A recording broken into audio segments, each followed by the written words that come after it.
मैं अपने मंच से कभी बोलता तो नहीं हूं इस प्रकार की विवादित बातें, पर अभी बहुत बुरा हो रहा है हमारे पड़ोस के देश में, और विशेष रूप से टारगेट कौन बना दिए गए? हिंदू लोग। अरे जब हमारे राष्ट्र में, हमारे देश में किसी को भी अपने धर्म, पंथ, मजहब के पालन करने में कोई हस्तक्षेप नहीं डाला जाता, तो फिर अन्य देश में यदि कोई वर्षों से रह रहे हैं, अपनी पुश्तों से रह रहे हैं, उनके ऊपर इतना आक्षेप क्यों कर रहे हैं? और एक बात ध्यान से सुनिएगा, जो दूसरे के भाव, दूसरे की स्थिति, दूसरे की सिचुएशन का सम्मान करना नहीं जानता, वो धर्म नहीं, अधर्म होता है। उसको धर्म नहीं कहते। धर्म में यदि दया नहीं है तो वो अधर्म है। ये कैसा धर्म है कि जहां पर अगर इस प्रकार की सिचुएशन हो गई तो आप दूसरे धर्म वालों को जो है उनकी स्थिति, मुझे तो कल रात में एक बात बता दी पंडित जी ने, बोले वीडियो आई है, मैंने कहा मुझे दिखाना नहीं, बात बता दी, उसी से ही मेरा इतना भयभीत हो गया मन कि क्यों।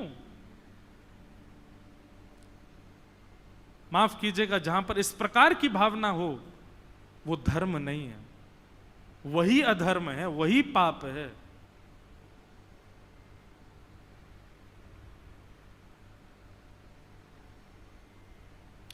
बहुत गलत हो रहा है।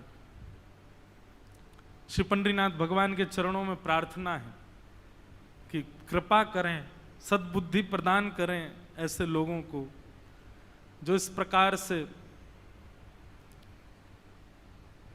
अपनी स्थिति के फायदे उठा रहे हैं कि अब हम पर कोई है नहीं ऊपर तो हम कुछ भी कर सकते हैं।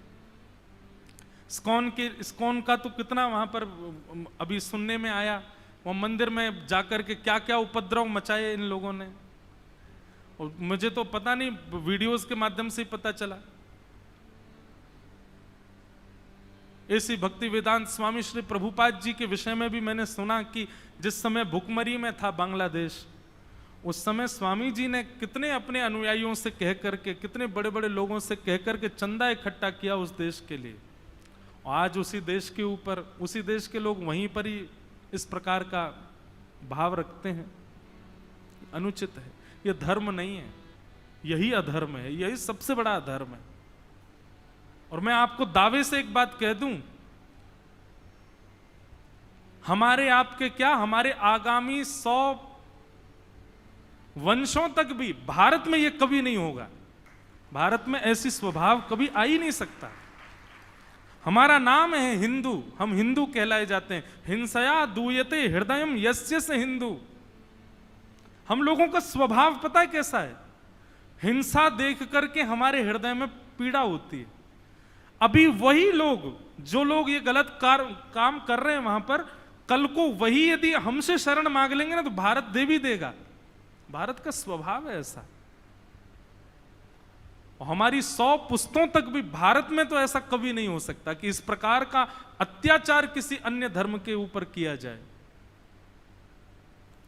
तो श्री पंडरीनाथ भगवान दया करें, लोगों की मति सुधरे, इस प्रकार का भाव ना हो। तो धर्म कम शरण, धर्म किसकी शरण में है? धर्म हम आप सबके पास है, हम सबका कर्तव्य है उसका पालन करना। इसको कट्टरपंथी मत समझा करो कि गुरुजन आज्ञा करते हैं, शास्त्रों की कहते हैं शास्त्रों में जो लिखा है वो पालन करो, गुरुजन जो कहते हैं वो पालन करो, माता पिता जो कहते हैं वो पालन करो। अरे बड़े लोग तो बोलते ही रहते हैं, ओल्ड फैशन हो गया, आप थोड़ा नई बुद्धि। ये ऐसा नहीं, धर्म का पालन करना है आपका कर्तव्य। आपके पिता स्वयं ठाकुर जी ने उसका निर्माण आपके लिए किया है, आप उसका पालन कीजिए। उससे भागना नहीं है, उससे बचना नहीं है। ये धर्म हमारे लिए बनाया ठाकुर जी ने। क्या गरज पड़ी ठाकुर जी को? पृथ्वी पर आते हैं, मां के गर्भ में रहते हैं और जन्म लेने के बाद में ग्रंथों की, धर्मों की स्थापना करके जाते हैं, मार्गों की स्थापना करके जाते हैं, गुरुजन प्रदान करते हैं, ग्रंथ प्रदान करते हैं ताकि मेरे बालक गलत भटके नहीं। हम फिर भी भटक रहे हैं। इसलिए 6 प्रश्न हैं और इन 6 प्रश्नों का यही उत्तर है। पहला प्रश्न, किम श्रेय, भगवान के जन्म का श्रेय किसका, अवतार का श्रेय किसको जाता है, तो भक्तों को। दूसरा प्रश्न, शास्त्रों का सार क्या है, श्रीमद् भागवत। तीसरा प्रश्न, स्व अवतार प्रयोजनम, भगवान के अवतार का प्रयोजन क्या है, भक्त के हृदय का भाव, जैसे भावना वैसा अवतार। चौथा प्रश्न, किम कर्म, भगवान करते क्या हैं, अपने भक्तों का स्मरण करते हैं, और परम सत्ता की बात करें तो उत्पत्ति, पालन और प्रलय करते हैं। चौथा प्रश्न, के अवतारस्य, भगवान के अवतार कितने, अनंत हैं। और पांचवा और अंतिम प्रश्न, धर्म कम शरणम गत, भगवान के जाने के बाद धर्म कहाँ गया, हम सबके पास आया है, हम सबका दायित्व है उसका पालन करना। ये 5 प्रश्न किए सौनकादि ऋषियों ने, और इन्हीं के विस्तार से उत्तर देने में ही भागवत की कथा सुनाई जा रही है। अब सूत जी महाराज ने 6 प्रश्न सुने, और प्रश्न सुनने के बाद में अपने गुरुदेव को प्रणाम कर रहे हैं। यम प्रव्रजल्तमनुपेतमपेत कृत्यम द्वैपायनो विरह कातर्या जुहाव पुत्रेति तन्मयतया तर्वोभिनेदु तम सर्वभूत हृदयम मुनिमानतोस्मि। एक बात बहुत ध्यान से सुनिएगा। कई लोग पूछते हैं क्या गुरु जीवन में होना आवश्यक है। हां जी, आवश्यक है।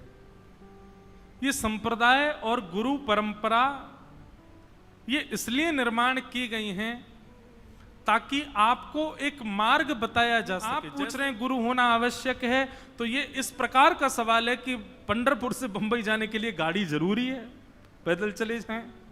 नहीं, साधन तो होना चाहिए। गुरु कौन है? गुरु साधन है, गुरु मार्ग है, गुरु वीजा है भगवत धाम की प्राप्ति का, भगवत प्राप्ति का। पर गुरु होने का मतलब केवल गुरु दीक्षा नहीं। गुरु दीक्षा जरूरी है, गुरु दीक्षा तो स्टैंप है, पर उससे पहले टर्म्स एंड लॉज वो तो एक्सेप्ट करने पड़ेंगे, टर्म्स एंड कंडीशंस तो एक्सेप्ट करनी पड़ेंगी। और गुरु की टर्म्स एंड कंडीशंस क्या हैं? गुरु के द्वारा दिया गया वचनामृत, प्रवचनामृत, उसका पालन, वो वास्तविक आपकी गुरु दीक्षा है।